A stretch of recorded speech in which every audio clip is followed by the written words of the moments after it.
लगाई जाती है और इससे क्या होता है कि ब्रेन का प्रेशर कम होता है। तो कई दफ़ा एमरजेंसीज के अंदर दूर दराज इलाकों में भी इस चीज़ का आइडिया होना चाहिए।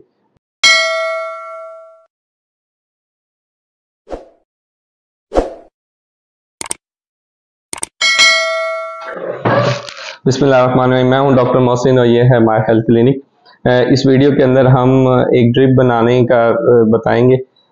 जो कि आम तौर पर अक्सर लोग समझते हैं कि शायद डॉक्टर्स इधर उधर के चक्कर लगवा रहे हैं, या जब भी दिमाग की चोट लगती है तो दिमाग का प्रेशर कम करने के लिए सैचुरेटेड सलाइन लगाया जाता है, जो कि आम तौर पर पाकिस्तान में 3% यूज़ करता है। बुक्स में 23% भी रिकमेंडेड है, बट 3% ज़्यादा लगवाया जाता है, जो कि कुछ हॉस्पिटल्स हैं और वो बताते हैं। तो उसके अंदर थोड़ी सी अमाउंट वो डिफरेंट होती है और उसकी एक्सपायरी भी ज़रा शॉर्ट होती है, क्योंकि वो ड्रिप बनाई जाती है और कमर्शियल जैसे होती है वैसे कंपनी की तरफ से वो नहीं आती, वो खुद प्रिपेयर करनी होती है। तो उसके अंदर क्या होता है कि 100 ml नॉर्मल सलाइन होता है। तो इसके अंदर हम 3 ग्राम जो है वो सोडियम क्लोराइड इन 100 ml, यानी वो बेसिकली 97 ml डिस्टल वाटर होता है और 3 ग्राम उसमें सोडियम क्लोराइड।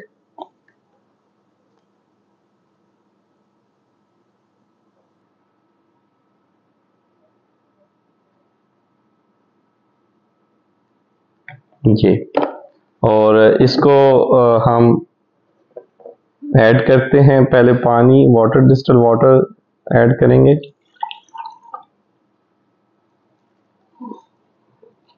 ये भी मसाला चैनल की तरह ही है कुछ, बट ये मेडिकल में, और ये सैचुरेटेड सलाइन होता है जो कि बिल्कुल शफाफ और साफ पानी के साथ ओनली 3% बनाया जाता है 3 ग्राम सोडियम क्लोराइड से। अगर 500 ml बनानी हो तो फिर उसमें 15 ग्राम डालते हैं। अगर 1 लीटर बनानी हो तो उसके अंदर फिर हम 30 ग्राम जो है सोडियम क्लोराइड ऐड करते हैं, और ये इस तरह की ड्रिप बनती है जो कि 24 आवर्स के अंदर लगाई जाती है। और इससे क्या होता है कि ब्रेन का प्रेशर कम होता है। तो कई दफ़ा एमरजेंसीज के अंदर दूर दराज इलाकों में भी इस चीज़ का आइडिया होना चाहिए, और ज़रूर जो अच्छी लैब्स हैं या जो अच्छी केमिस्ट हैं, फार्मेसीज़ हैं, उन पे मौजूद होना चाहिए, ख़ास तौर पे मैनिटोल और 3% सैचुरेटेड सलाइन। तो इसकी वजह से ज़रूरत होती है कि जैसे ही सर पे चोट लगती है, दूर देहातों में भी अगर है तो ये ड्रिप अगर वहाँ पे स्टोर फार्मेसीज वालों को भी इस चीज़ की फोकस करना चाहिए कि वो अगर बना सकें। तो उससे क्या फ़ायदा होता है, अपने फार्मासिस्ट से आप कांटेक्ट कर सकते हैं, या वो बना के या ये ऑफ़र दें लोगों को ताकि वो बनाएं, और उसके बाद ये अगर पेशेंट को लग जाती है तो बड़ी जल्दी प्रेशर कम होता है, और एटलीस्ट 3 to 4 आवर्स सेव हो जाते हैं। कि अगर आपने किसी दूर दराज किसी तहसील से आपने डिस्ट्रिक्ट में शिफ्ट होना है तो 2 से 3 घंटे एम्बुलेंस में लग जाते हैं। तो इस दौरान फिर कई दफ़ा बड़ा इरिवर्सिबल यानी ऐसी चोट और नुकसान हो जाता है जो फिर वापस उसका अजाला नहीं कर पाते। तो अगर ये ड्रिप लग जाए तो बहुत सारी लाइफ सेविंग के तौर पे भी यूज़ होती है, कि जिसके अंदर दिमाग की सोजिश भी कम होगी, GCS जो कोमा स्केल होता है वो भी इम्प्रूव करता है, और थोड़ा सा सर्जन को भी टाइम मिल जाता है कि वो उस तक पहुंचने तक दिमाग के अंदर ज़्यादा सोजिश ना हुई हो। तो जहाँ पे हमारी दूसरी वीडियोस हैं कि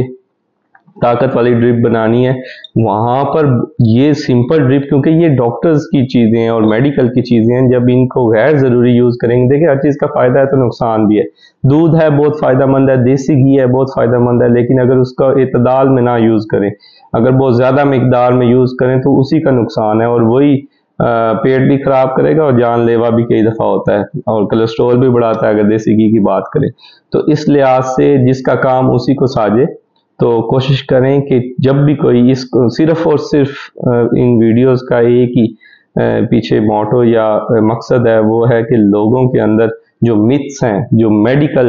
मेल प्रैक्टिस की तरफ लेके जाती हैं, और खुद पेशेंट कई दफ़ा डिक्टेट कर रहा होता है कि जी नहीं जी डॉक्टर साहब आप लगाएं ना, ड्रिप लगाएं, ड्रिप नहीं लगेगी। तो कुछ गांव में तो मैंने काम किया तो वहाँ पे एक दिन बाकायदा डिसाइड होता था कि फलां दिन पे पूरे ख़ानदान वालों ने ड्रिप लगवानी होती थी, और वो कहते थे कि उस दिन जाएंगे ड्रिप लगवाएंगे तो सारा हफ्ता बड़ा अच्छा काम होगा, और अम्मा जी की तबीयत भी ठीक रहेगी पूरा हफ्ता, और हर हफ्ते जाके वो 3-4 घंटे के लिए क्लिनिक में जाते हैं और 1000-2000 की वो ड्रिप, बट उसका कोई फ़ायदा नहीं है। अगर कोशिश करें कि पानी पिला सकते हैं तो ज़्यादा फ़ायदेमंद है। या अगर मल्टीविटामिन्स देने हैं तो वो प्रॉपरली डायग्नोज करके तो एडवाइस करवाएं, ताकि वो 1 महीना 2 महीना यूज़ करें या उसको डाइट से लें, ना कि पानी से और इन चीज़ों से, केमिकल से खेलें। दूसरी तरफ तो देखें, कुछ ऐसी हमारी सोच भी है कि देसी दवाइयों पे जाते हैं कि जी फार्मी दवाइयों में मसाइल होते हैं, और कई दफ़ा इतने एक्सट्रीम पे चले जाते हैं कि फार्मी ड्रिपों और इंजेक्शन यानी हम लगाते हुए 2 दफ़ा सोचते हैं कि भाई इसको ज़रूरत है, इसकी कोई कॉम्प्लिकेशन ना हो जाए या इसको कोई रिएक्शन ना कर जाए, तो उस पे कुछ लोग वैसे दवाई नहीं खाएंगे कि मैं अंग्रेज़ी दवाई नहीं खाता, लेकिन टीका ड्रिप जो है वो अंग्रेज़ी खुले धड़ाधड़ लगवा लेंगे, जबकि मेडिकली वो इंडिकेटेड नहीं होता।